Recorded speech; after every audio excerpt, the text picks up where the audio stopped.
Olá, meu nome é Paula Costa, eu sou professora da Faculdade de Engenharia Elétrica e de Computação da Unicamp e essa é a segunda aula de Ciência e Visualização de Dados em Saúde, uma disciplina que está sendo oferecida no primeiro semestre de 2021, em parceria com os professores André Santanquê, do Instituto de Computação, professora Letícia Rittner, também da Faculdade de Engenharia Elétrica e de Computação, e professora Thais Galvão, da Faculdade de Ciências Farmacêuticas da Unicamp.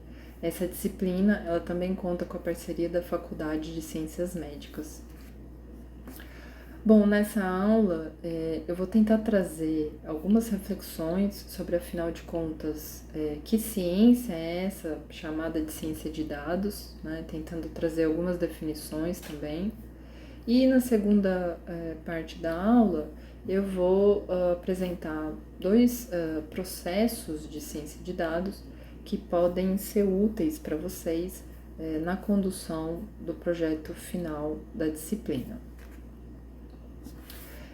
Para iniciar a nossa discussão, eu trago aqui um print de tela, né, de vagas de cientista de dados, né, que um dia eu consegui buscar na rede social LinkedIn, certo?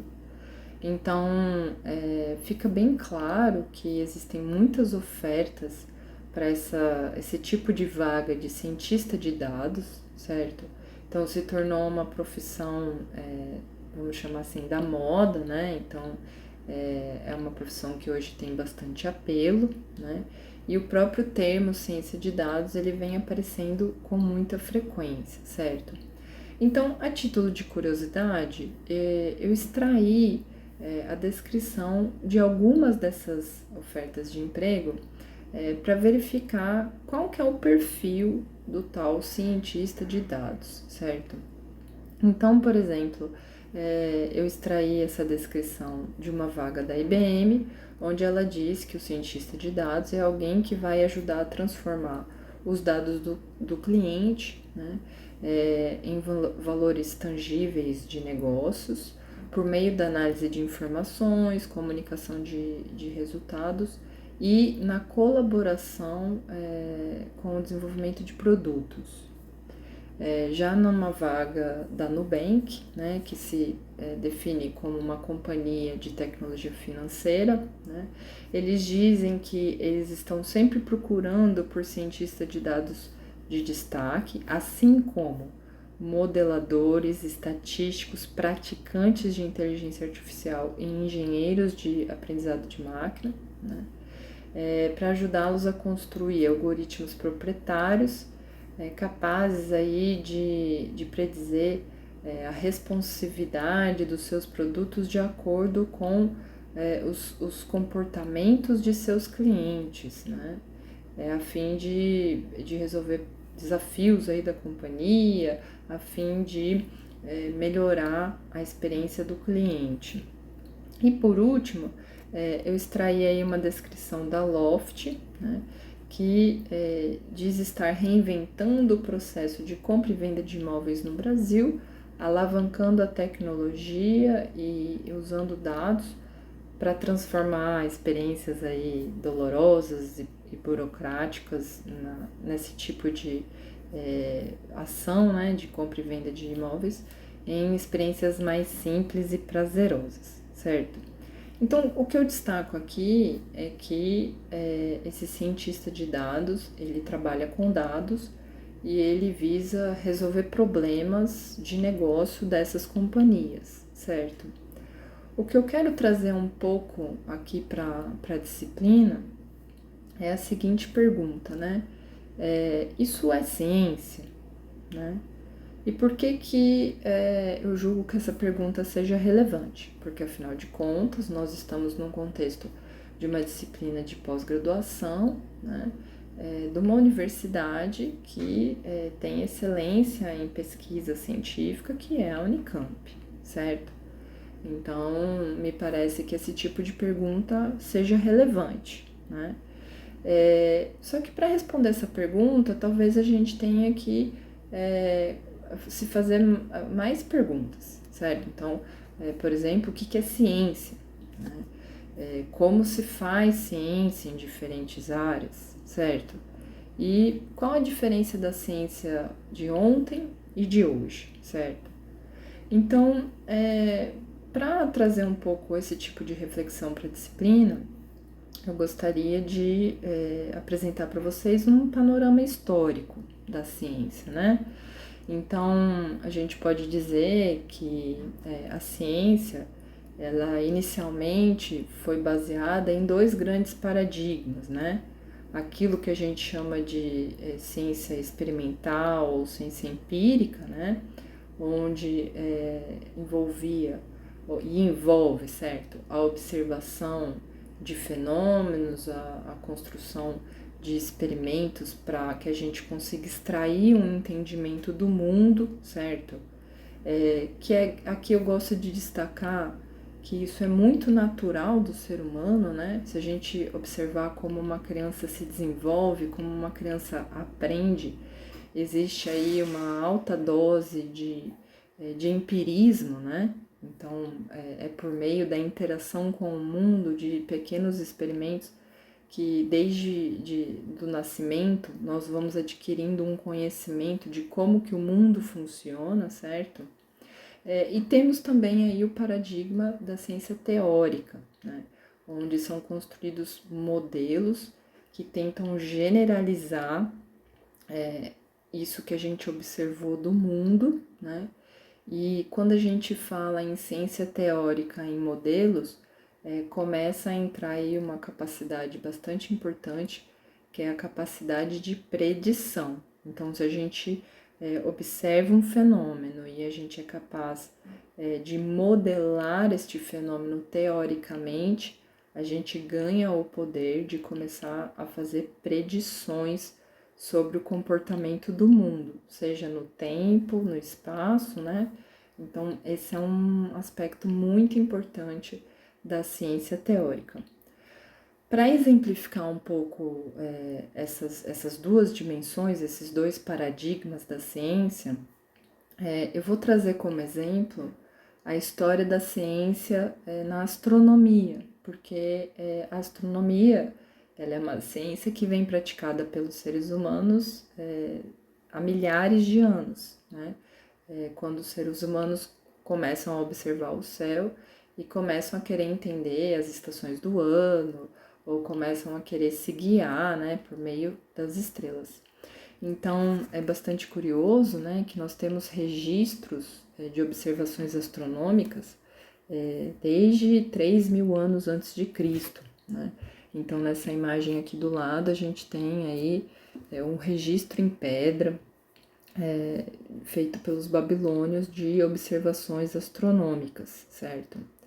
Já nos anos 100 depois de Cristo, a gente tem, por exemplo, a obra Almagesta, né, escrita pelo grego Ptolomeu ou Ptolemeu, né, onde ele já inclui, inclusive, tábuas de observações terrestres, e ele tenta explicar a movimentação dos astros observados, só que ele usa uma lógica geocentrista, certo? E aí vale notar, né, que a ciência dessa época, ela era bastante contaminada por pensamentos filosóficos da origem do universo, de como, quais são os mecanismos do universo, princípios muitas vezes religiosos ou místicos, né? Bom, seguindo adiante aí na história, uma evolução aí do modelo geocentrista é feita aí por Copérnico, né, um polonês, que já na virada do século XV para o século XVI, introduz aí uma nova explicação para a movimentação dos astros no céu, onde a gente já obtém o Sol aqui no centro do sistema solar, certo? Então passamos agora para uma ótica heliocentrista. Vale destacar aqui que todas essas conclusões elas foram sendo realizadas por diferentes personalidades ao longo da história. Essa visão que eu estou apresentando aqui, ela é uma visão que tem o centro na Europa, né? mas a gente tem relatos de cientistas árabes, asiáticos, que já nessa época também tinham esse entendimento aí de que o Sol era o centro do sistema solar e que os planetas orbitavam em torno do Sol. Mas o que é interessante é que o Copérnico já traz um modelo para explicar a movimentação desses astros, só que ele era um modelo que não fazia predições muito acuradas, certo? Então, o Kepler, alemão, no século XVII, ele, ciente dessas falhas de predição, ele acaba chegando num modelo mais acurado, que é o modelo de órbitas elípticas, certo? Então, aí a gente começa a ver uma sofisticação do modelo, né? É a ciência sendo construída nos ombros daqueles que antecederam os cientistas do momento, né? Daquela época. Essa é uma época na Europa que de várias revoluções, inclusive de correntes de pensamento, né? E uma figura bastante importante na época é o filósofo francês Descartes, né? Que viveu aí nas viradas do século XVI para o século XVII, né? E Descartes ele é responsável, dentre outras coisas, por provocar essa quebra de pensamento em relação às explicações que eram baseadas em questões místicas ou religiosas, né? E ele mostrava ali que o universo tinha os seus mecanismos e que os pensadores que quisessem compreender o mundo deveriam investigar esses mecanismos. Então, ele traz essa corrente filosófica que acaba sendo amplamente disseminada na Europa, né? Uma outra personagem bastante importante da época é o próprio Galileu Galilei, né? Que tem uma vida longa e interessantíssima, né? Mas uma das principais contribuições do Galileu foi a introdução de uma tecnologia, né, para apoiar as observações astronômicas, né, por meio do desenvolvimento do telescópio. Então, uma das suas primeiras observações são as luas de Júpiter, né, e onde ele faz relatos acurados das observações, ele registra isso, né? E aí os modelos existentes começam a ser comparados com essas observações experimentais já baseadas numa tecnologia mais avançada. Não se faz mais observações a olho nu, já se usa uma tecnologia para fazer essas observações. Bom, e aí então tem uma personagem muitíssimo importante que põe o pé de vez no paradigma de ciência teórica, que é o Newton, né? Que lá no século XVII publica o Princípio à Matemática, onde ele lança as bases não apenas da teoria gravitacional, como também do próprio cálculo infinitesimal, né? Tem o Newton, ele traz aí várias contribuições, inclusive de modelagem matemática. E é graças a essa contribuição que agora realmente a gente cai naquele quadrante onde a gente começa a conseguir predizer certos acontecimentos, né?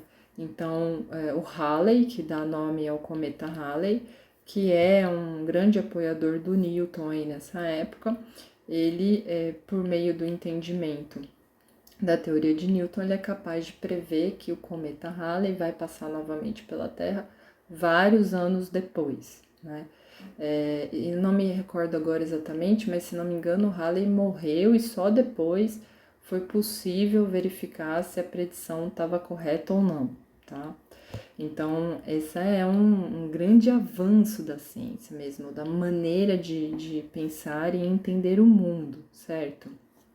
Bom, mas então, alguns interpretam que depois da ciência teórica, né, a gente evoluiu para novos paradigmas científicos, certo?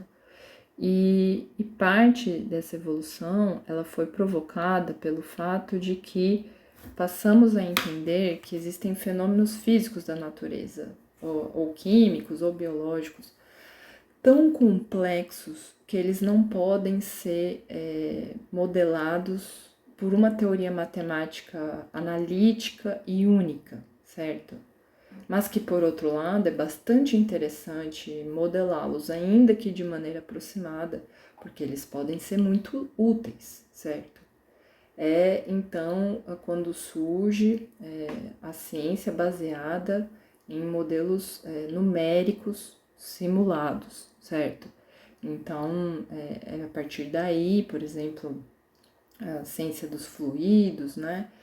A gente começa a conseguir modelar fenômenos extremamente complexos, difíceis de se conseguir uma teoria matemática unificadora, analítica, capaz de descrever o mundo, mas que, quando simulados computacionalmente, a gente consegue desenvolver soluções de engenharia extremamente sofisticadas e úteis para a humanidade, certo?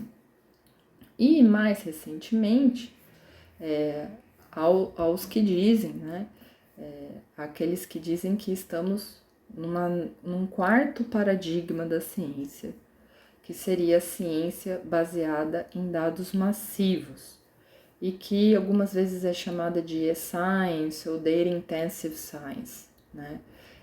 E da onde surge esse quarto paradigma da ciência, esse novo paradigma da ciência? Ele surge principalmente de avanços da tecnologia, como maior poder computacional, maior capacidade de armazenamento de dados, maior conectividade, certo? Então, hoje, por exemplo, a gente consegue fazer com que Europa e América do Norte trafeguem uma imensidão de dados de astronomia, por exemplo, né? Essa revolução, ela vem também do desenvolvimento de novos instrumentos de medição, da maior capacidade de fazer simulações cada vez mais sofisticadas, do desenvolvimento de redes de sensores, né? Em resumo, essa nova ciência, ela vem aí de um grande dilúvio de dados, né? E quem quiser buscar aí vai encontrar esse termo data deluge, né? Então, existe controvérsia se isso de fato pode ser chamado um paradigma da ciência, etc., mas acho que isso não vem tanto ao fato, quanto ao caso, quanto essa reflexão sobre essa história da ciência e como que a gente vem evoluindo nesse modo de fazer ciência.